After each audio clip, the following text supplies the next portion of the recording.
आप सब जानते हैं कि भारतीय जनता पार्टी का एक कॉन्स्टिट्यूशनल सिस्टम है कि हम 3 महीने के बाद अपनी नेशनल एग्जीक्यूटिव कमेटी होती है, उसके बाद स्टेट एग्जीक्यूटिव कमेटी होती है और उसके बाद डिस्ट्रिक्ट एग्जीक्यूटिव कमेटीज़ और उसके बाद कॉन्स्टिट्यूंसी एग्जीक्यूटिव कमेटीज़ की मीटिंग होती है। इन दिनों में पूरे जम्मू कश्मीर में डिस्ट्रिक्ट एग्जीक्यूटिव कमेटीज़ का सिलसिला शुरू हुआ है। पिछले दिनों हमने विजयपुर, सांबा में, जम्मू में स्टेट की वर्किंग कमेटी की और उसके बाद हम 6 दिसंबर तक अपने यहाँ जो हमारे 20 ज़िले हैं, इन 20 ज़िलों में अपनी डिस्ट्रिक्ट वर्किंग कमेटीज़ पूरी करेंगे और बाद में 87 कॉन्स्टिट्यूंसीज़ जो अब 83 रह गई हैं, तो 83 कॉन्स्टिट्यूंसीज़ की वर्किंग कमेटी ये हम 22 दिसंबर तक करेंगे।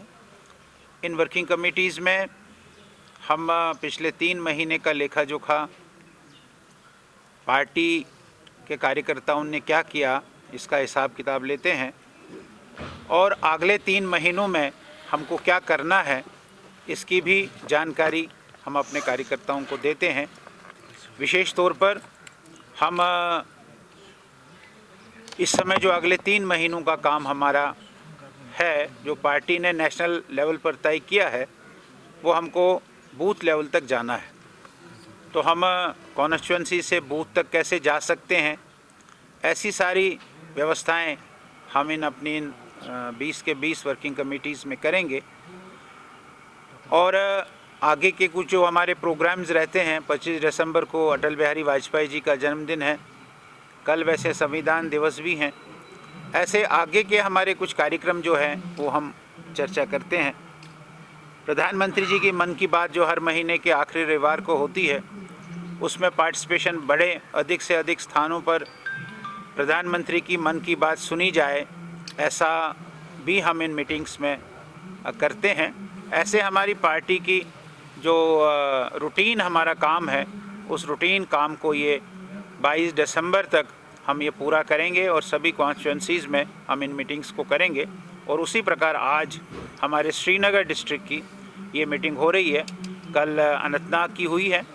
हमारे प्रदेश अध्यक्ष जी भी यहाँ, रविंद्र रैना जी भी कश्मीर में हैं, तो 27 तारीख को कुपवाड़ा की होगी।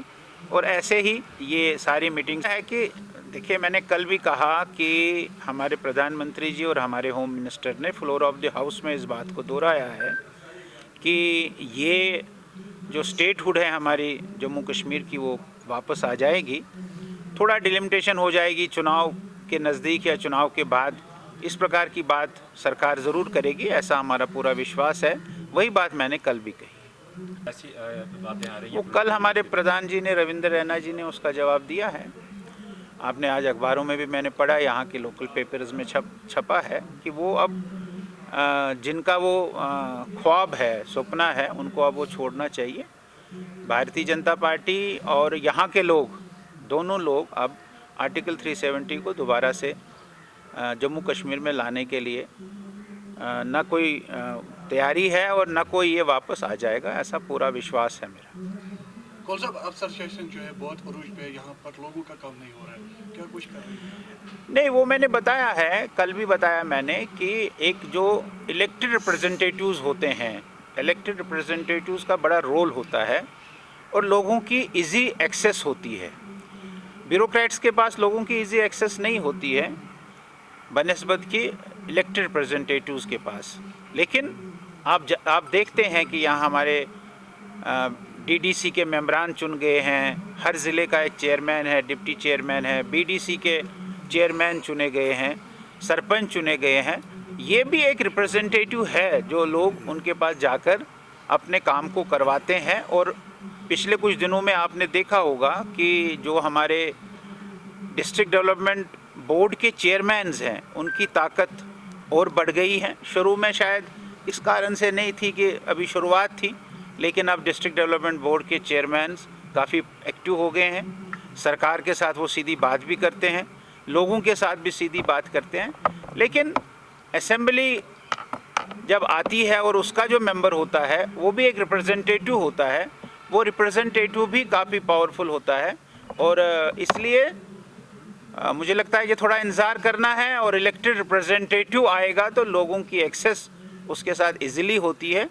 ब्यूरोक्रेट्स के साथ जैसे मैंने कहा कि कम होती है, इसलिए लोगों को थोड़ी तंगी ऐसा महसूस होता है। गोयल साहब, आपने अभी कहा कि 300 है आपका, मैं उससे आपका सहमत हूँ कि भाई ये कोर्ट में है और कोर्ट का फैसला भारतीय जनता पार्टी उसको ओन करेगी। ऐसा नहीं है कि हम कोर्ट के खिलाफ हैं। कोर्ट जो फैसला देगी वो सबसे सर्वोपरि है। लेकिन भारतीय जनता पार्टी का मानना, जब से भारतीय जनता पार्टी वजूद में आई है और डॉक्टर श्यामा प्रसाद मुखर्जी का जो नेहरू जी के सरकार में उद्योग मंत्री थे, इंडस्ट्री मंत्री थे, उसका यहाँ बलिदान होना कश्मीर में, तब से हम लोग कह रहे हैं कि जिस कश्मीर को खून से सींचा वो कश्मीर हमारा है और जो कश्मीर हमारा है वो सारे का सारा है। ये केरल का बीजेपी का आदमी भी नारा देता है और लद्दाख का भी बीजेपी का आदमी भी नारा देता है।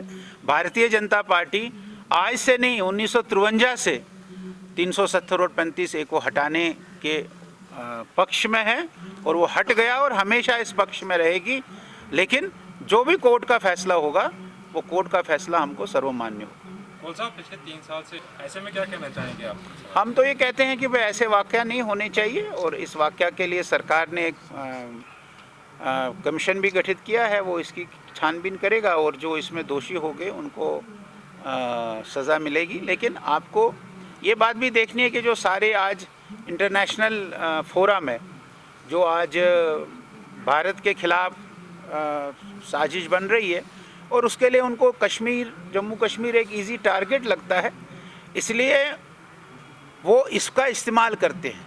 आप कितना भी उसको समाप्त करने की कोशिश करेंगे, वो इसको आगे बढ़ाने की कोशिश कर रहे हैं। लेकिन मुझे ऐसा लगता है कि हम लोग, हमारी सरकार, हमारी एडमिनिस्ट्रेशन, भारत सरकार इसमें कामयाब हो जाएगी और यहाँ के लोगों को पिछले जो 3 दशकों में, 30 सालों में जो यहाँ के लोगों को सहना पड़ा है उससे निजात मिलेगा। Subscribe Asian Mail, press bell icon, never miss an update.